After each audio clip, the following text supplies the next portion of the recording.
Cristo é a chave para a perfeição.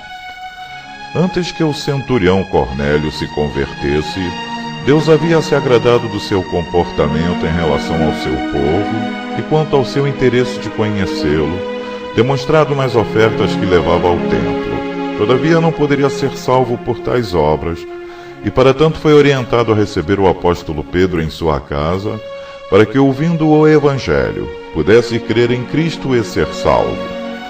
Em várias passagens do Velho Testamento, vemos o Senhor declarando e chamando os homens a praticarem o que era justo e a guardarem os seus mandamentos.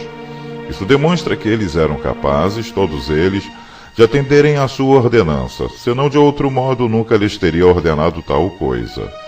Então havia esta justiça decorrente do pacto de obras que Deus havia feito com Israel.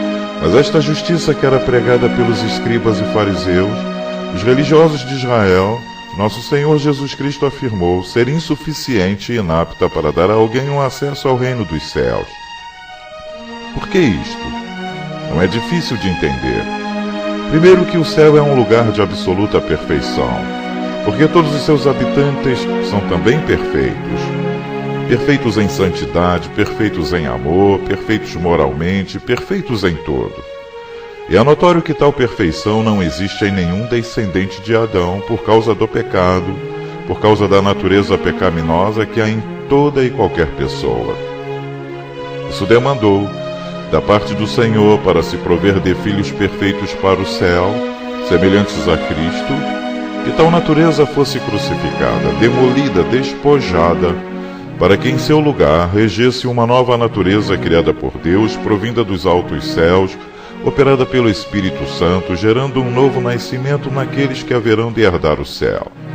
É isto que significa a expressão proferida por nosso Senhor, que a carne para nada aproveita, ou seja, a natureza terrena caída no pecado não pode atender ao propósito de Deus para o homem. Ao contrário, ela se opõe a ele.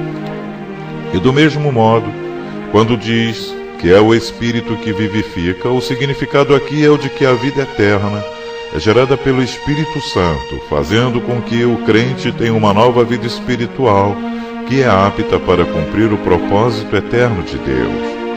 Daí o apóstolo Paulo afirmar em Gálatas 5 que os que são de Cristo crucificaram a carne com as suas paixões e concupiscências, ou seja, eles tiveram a sua antiga natureza decaída no pecado, condenada por Deus a ser crucificada juntamente com Cristo, para que eles possam viver como seus filhos, amados em novidade de vida.